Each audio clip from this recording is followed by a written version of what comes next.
there is optimists and there's pessimists. And you might say, no, I'm neither. I'm a realist. I assume you probably are thinking that you're a realist because everybody says that they're a realist. But really, they're either an optimist or a pessimist. And so if you're looking at things and you're always looking at the bright side of stuff, you're probably going to be more grateful. You're probably going to have, you're going to be happy about any situation. So that means your expectation about things is probably not too high. It might be high and it might be low. That part doesn't matter. What matters is that your gratitude level or your appreciation is higher. So when I was years ago, and of course, 5-ish years ago, I started turning this around. I was the father, and sometimes it makes me cry to think about this, but I was that dad who had my kids, and they always wanted to show me stuff. They were like, Dad, look at this. Look what I built. Look what I made. Look what I drew. Look at what I can do with my marbles. And I'll be honest, like my expectation was probably too high because they were really young. They were really, really, really young back then.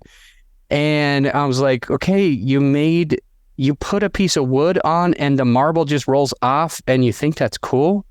That's not that cool. And I didn't say it to their face. I wasn't saying that, but I'm thinking like, okay, wow, good job, and here I am being like, man, I just wish I could work more. If I just didn't have my kids, then I could really make a lot of money, and it's just too bad this. And I was the pessimist. I was the person who had higher expectations. I wanted to be a multi-millionaire, and I didn't have a high enough gratitude.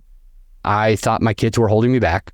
And what ended up happening is I got fat, I got lazy, I got overweight, I got angry, I yelled at the kids, our relationship got weak because I had low gratitude. Then I turned it around and I started practicing gratitude in the morning. So I would, and at night, and anytime I was stressed. So there was 3 times that I had to practice gratitude. Before I got out of bed, when I got in bed, before I went to sleep.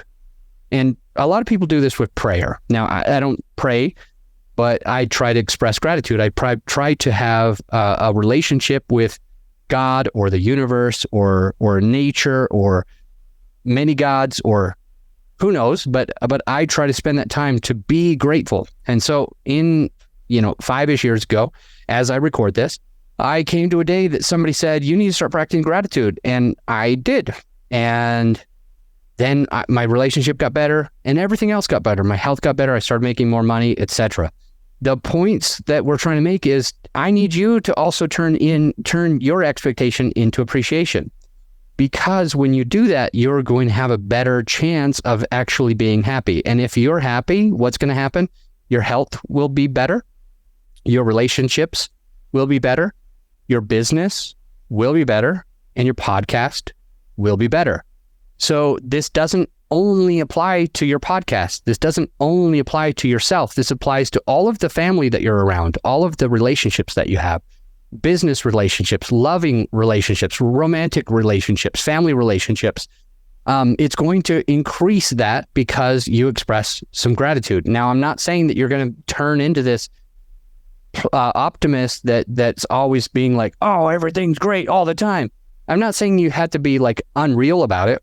I'm just saying that when you look at the bright side, when you count your blessings, when you see where some people are, maybe you have to think about a different country. Maybe you have to think about human trafficking. Maybe you have to, who knows what you have to think about.